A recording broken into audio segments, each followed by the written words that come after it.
Before you watch any further, this video does contain spoilers. I highly recommend playing this game first if you're considering getting it. Taking place in 1987, we're playing as Forrest Nash, the local DJ in the small town of Gallows Creek. From what would have been a typical night of being a radio host, broadcasting the latest hits and sharing lighthearted banter with late-night listeners, a sinister and macabre undercurrent emerged that would forever alter the rhythm of his life. This is Killer Frequency. Killer Frequency is more than just a game to me. It's a pulse-pounding journey into the world of mystery, suspense, and sheer thrill. From the moment I fired up the game, I was hooked. Not just by the gripping storyline, but the incredible attention to detail that the developers have poured into every aspect. The gameplay mechanics are incredibly immersive. You're not just playing a character, you're living their story. The way you navigate through the meticulously designed environments, interact with characters, and make crucial decisions that shape the outcome, it's like you're in control of your very own movie. The game starts us off on a somewhat regular night, up until your local 911 dispatcher, Leslie, calls in live on air, asking for help since the only two cops that this town had were out of commission. Leslie, if you're telling the truth, you should report this to the sheriff. What was his name? Sheriff Andrews or whatever? I'm at the sheriff's office right now. Wait, what? Sheriff Matthews is dead. What? Sheriff Matthews is dead?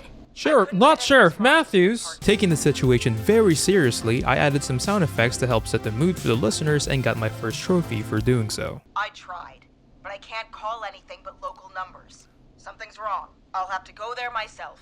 Let them know what's going on and bring help back with me. But if you leave while there's a trophy. murderer on the loose, Sound who's gonna Blaster man the Master, play a emergency sound on the soundboard during the call. While helping Leslie escape the Whistling Man, I did mess up and choose the wrong answer, resulting in the deputy's demise. All right. It looks like the Whistling Man left her with a baton, pepper spray, and taser. I can only hold one if I'm carrying Deputy Martinez. Which should I take?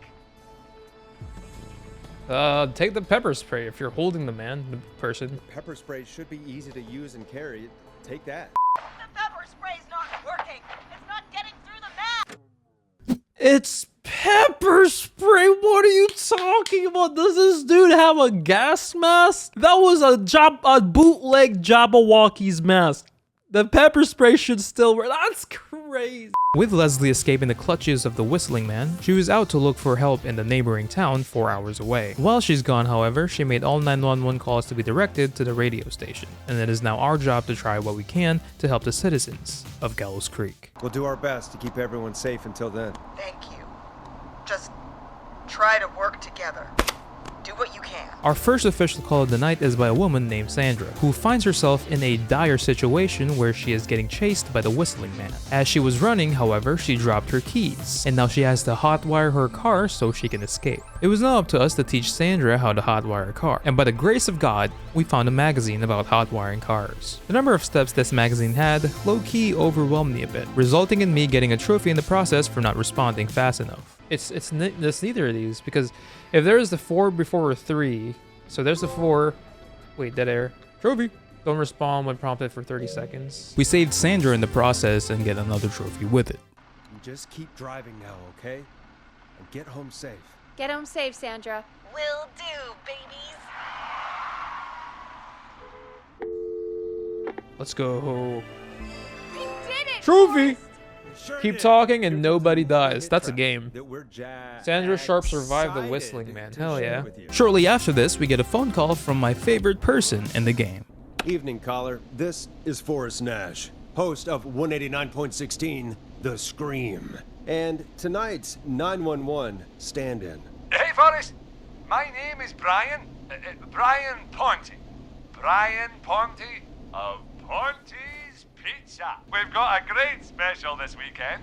Our famous beer and pizza deal. Wait a minute. Come on down to Ponte's Pizza this weekend. You've just got to pay for one slice to get yourself. God damn it, you're just calling in to advertise your shop. Peggy, hang up on him.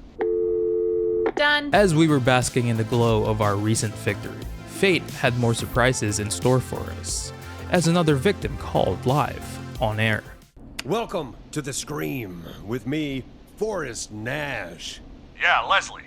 This is Maurice Russell from the Gallows Reporter.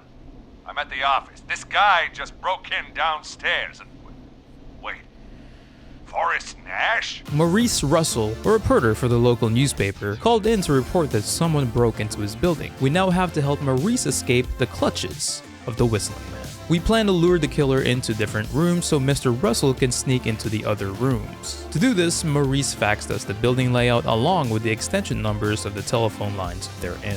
We then brainstormed to the conclusion that we can trap the Whistling Man in the secret archives room, while Maurice would hide close to it and lock the killer in. I think it should be safe now, Forrest. That's it! No more hiding! I'm a tough old man. I've been on the beat longer than you've been alive! Come on down, Whistling Man. Come and get a knuckle sandwich. Listeners, this is Forrest Nash of 189.16, The Scream. And if you've just tuned in, See you in hell, kid! we've just locked up the Whistling Man. Once we got the killer trapped, we successfully saved Maurice, nabbing us a shiny trophy with it. I mean, this man literally said don't talk yet, so There we are, folks. I almost did though, not gonna lie. Locked up. Let's all take a deep breath. And play some killer tunes. Trophy! Game over. Maurice Russell survived the Whistling Man. Unfortunately, this would be a short celebration because the killer escapes moments later, I said listen! He's gone! The Whistling Man is gone! sending us a cassette tape too. They are threatening us for our role as So mediators. the one who left the cassette, he really did escape. Fortunately for us, however, we got a call from the American Nightmare himself, Murphy, challenging the killer in a singles competition after school by the flagpole at 4 p.m. Surely nothing can go wrong here, and I want to say that we will never forget you, Murphy. Rest in peace, hero. I'm putting the word out to this so-called killer. You think you're tough, huh? Big man with a big knife, huh? Reuben, come face me, a true warrior, at the gallows waste disposal plant. He said, you think you're tough, huh? Got that big knife, huh?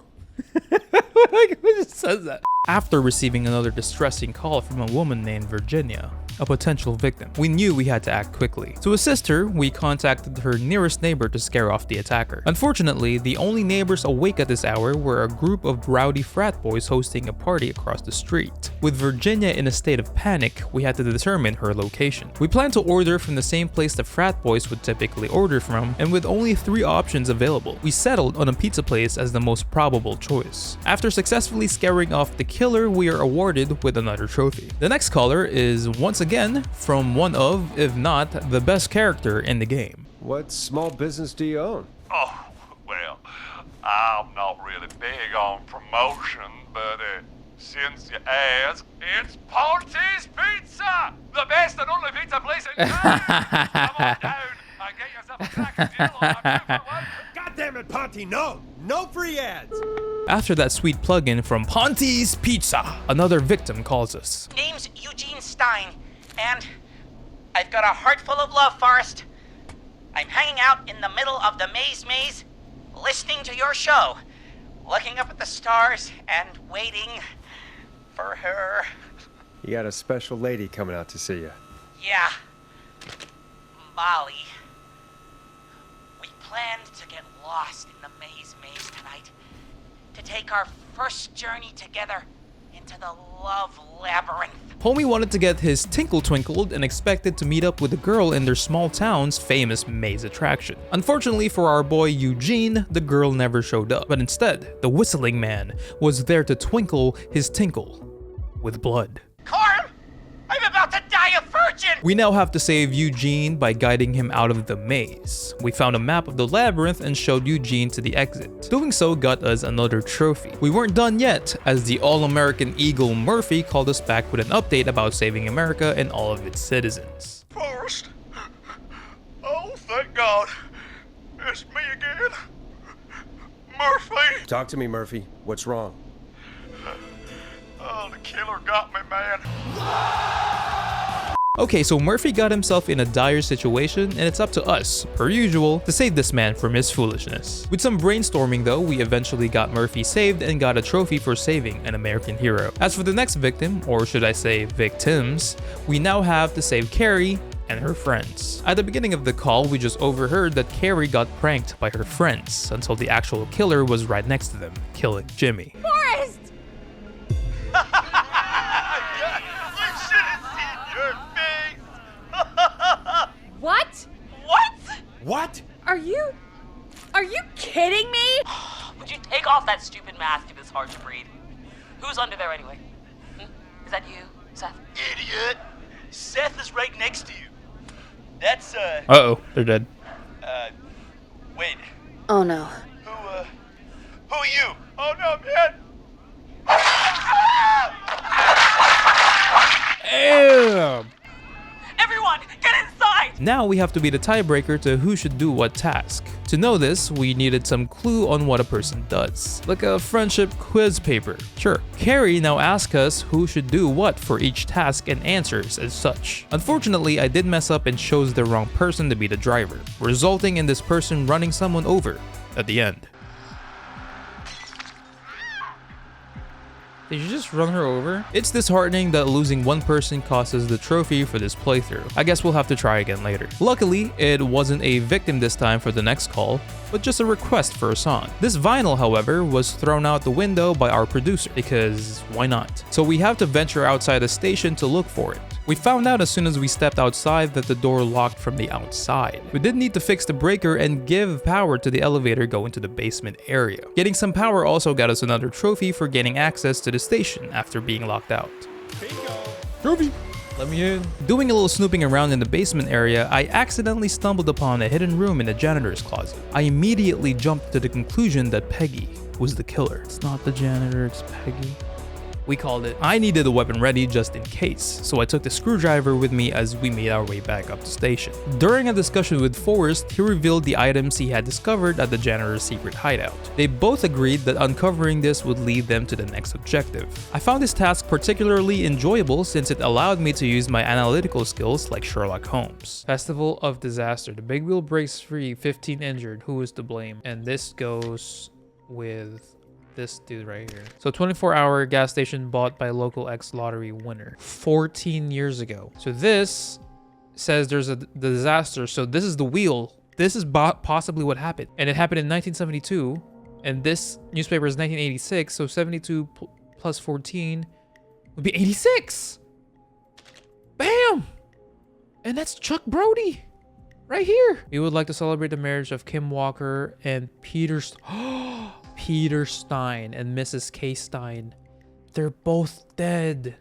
K. Stein is Kim Walker because they just got married. Food for thought. Local doctor K. Walker. Kim Walker. There we go. She was the doctor. 84 is no different to any other year. Make sure you are protected. What? This death transpired in 1977. Who the hell is K. Walker? So he's currently at wherever the hell this is, a convention. This is February of 1987. February, March, April, May, June, July, August, September. So this is 7 months ago, and she's already gone. Now this is the most interesting part. If Kim Walker married to Peter Stein, who died in a bus accident, it's not Kim Walker. Kim Walker was dead. I didn't know Keith Walker was still alive. So K. Walker is this dude, and he's in the science club, which makes a lot of sense. So this doesn't match to anything. She's dead. Kim Walker's dead. She flew town, and this dude is MIA, which means we have Chuck Brody on a gas station. It took some time, but I eventually cracked the code. There's no feeling quite like the satisfaction of solving a mystery correctly, with a trophy as our reward. Trophy! Hello? An explosive escape. Chuck Brody survived the whistling way. Let's go! The whole goddamn gas station's gone up. Let's freaking go. That was insane. Oh, dude, I feel so smart. Following our heroic save, we returned to the basement to search for additional clues that might shed light on the situation and provide insights into the killer's identity. In due course, I discovered another locked room where the evidence pointed to Virginia as a potential suspect. The documents we uncovered revealed that George's death had been concealed and that the janitor, Clive, had attempted to reveal the truth. Unfortunately, Clive's efforts were cut short when he met his untimely untimely demise. As a result, we need to contact Virginia to learn more and hopefully uncover the facts. After learning more about what transpired years ago, we are slowly uncovering the truth behind the killings. But after any of that, we end up getting another mysterious caller. I'd welcome a change of pace. I'd be glad to. Thank you, Forrest. He's my Uncle Ronnie. His first name's Peter, but he never liked his name. But since he always had salt and pepper hair, even as a kid, can you believe it? Folks always called him Pepper. Thanks for the history lesson. Is there anything besides happy birthday you would like to say to Mr. Pepper? Oh my god damn it! Yes! Tell him he can get the best birthday deals and party packages here at Ponti's Pizza. Starting at You son of a bitch! Stop calling! Sorry, Forrest. Let's just move on. We've already got another caller on the line. Oh my god. He said to Mr. Pepper, you son of a bitch. This is 189.16, The Scream. I'm Forrest Nash. You're on the air, caller. Ponty? I would probably die. Pizza always delivers. Come rain or sleet or whistling man, we'll be there.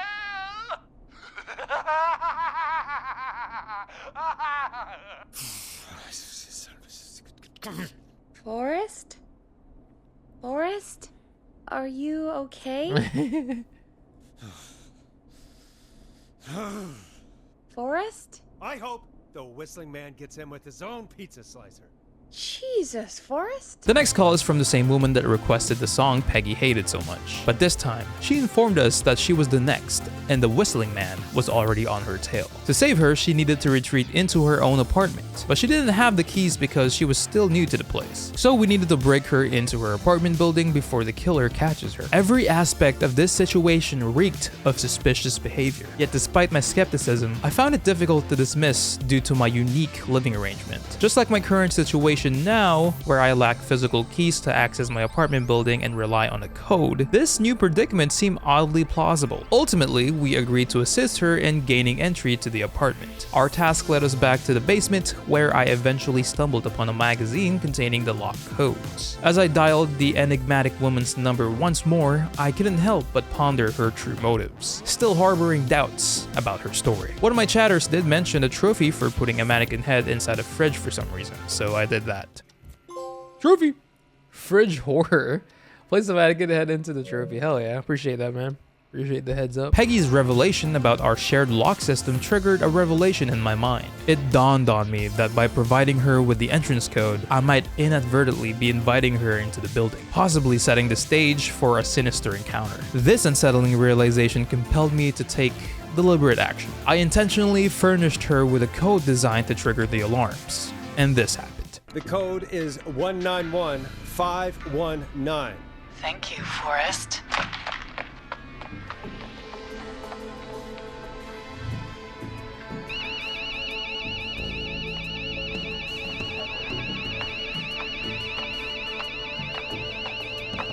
Son of a bitch. Ah!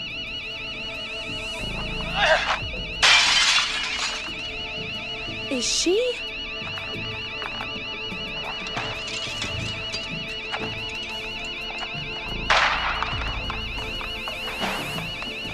Yeah, stay out! Nobody disrespects the sanctity of the ring. Don't ever come back here again. I'm calling the cops. Thank God. Hello? Is someone there? Ricky, get back inside and turn on the radio. Whoever that was, she was trying to break into the ring. She? Forrest, man, you got no idea. That was him. That was the Whistling Man. Regarding the subsequent call, it swiftly escalated into an emergency. The caller reported a distressing incident wherein their friend had fallen victim to an attack by the notorious Whistling Man. I'm at 25 Nancy Drive.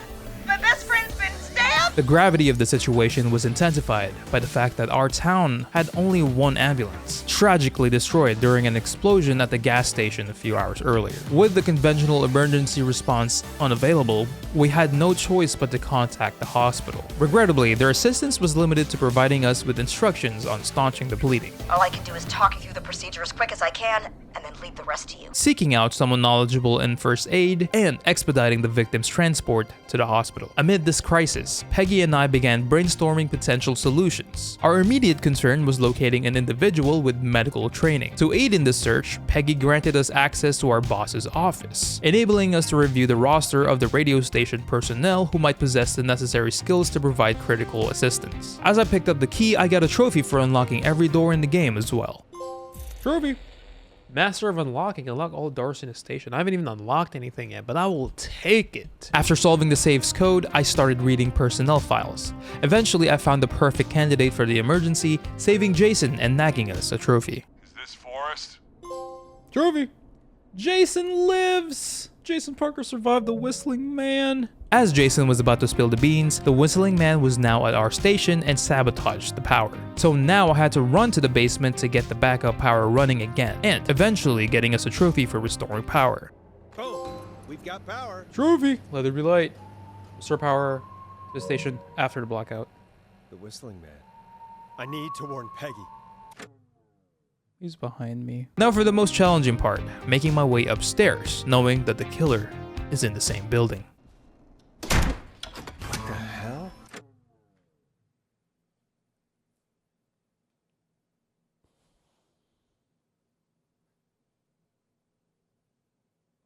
As the narrative unfolded, an unexpected revelation came to light. The enigmatic figure known as the Whistling Man was, in fact, a whistling woman, and her son was intricately involved in the unfolding events. Astonishingly, this woman had a personal connection to George as his girlfriend, and had a tragic demise at the hands of Teddy Gallows Jr. This twist caught me off guard, particularly given that Teddy had only received a brief introduction in the game. Forrest, Teddy Gallows Jr. here.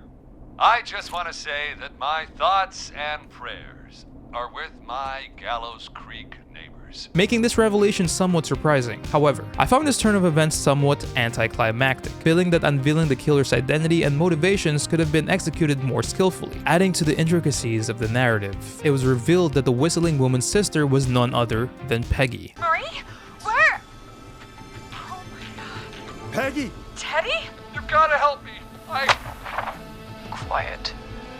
You'll talk more later. Now I have to talk to someone who mattered more than you ever did. Peggy.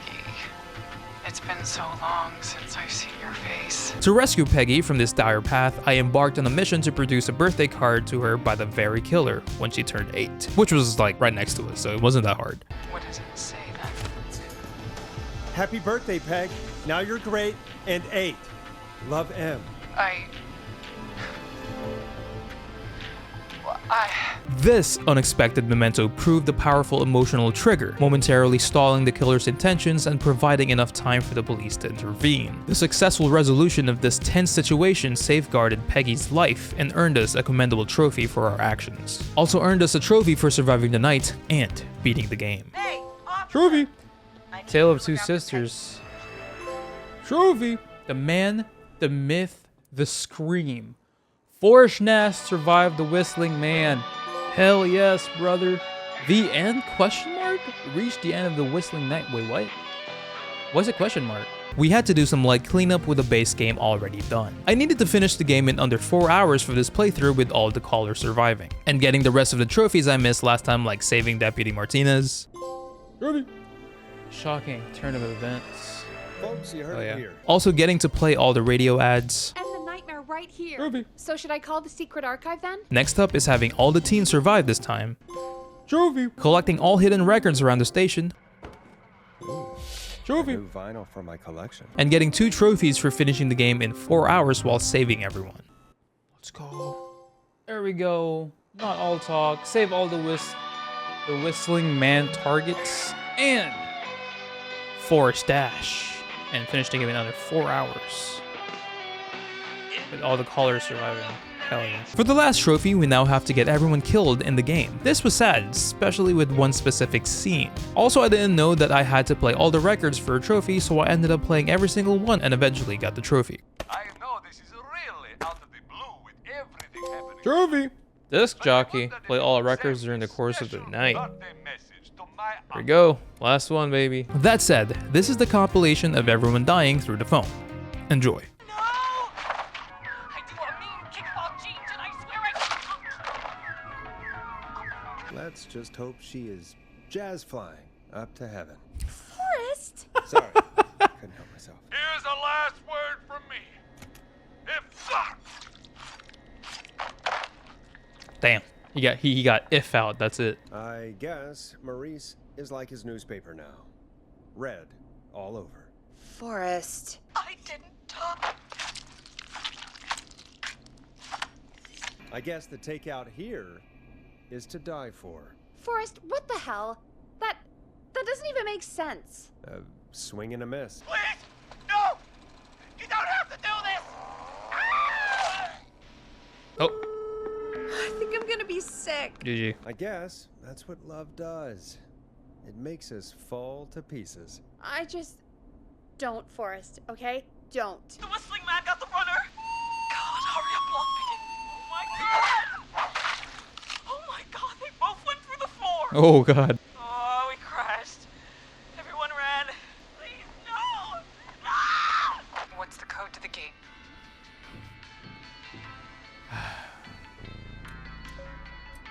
The code is 715914. Thank you, Forrest. But I can't let anything happen to Maxie! Maxie! Maxie! You didn't do anything wrong!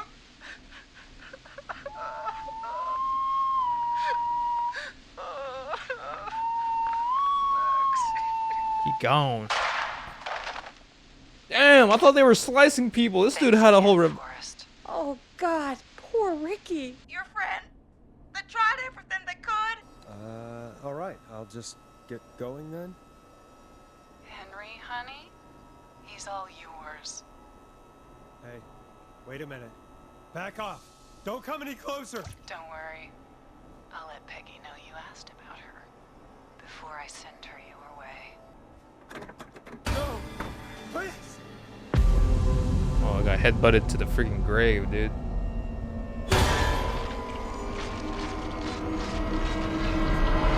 They said shank, shank, shank, shank. Damn. Forrest gone. Trophy, killer frequency, and that means the platinum. Certified platinum is what it's called. Let's freaking go, baby.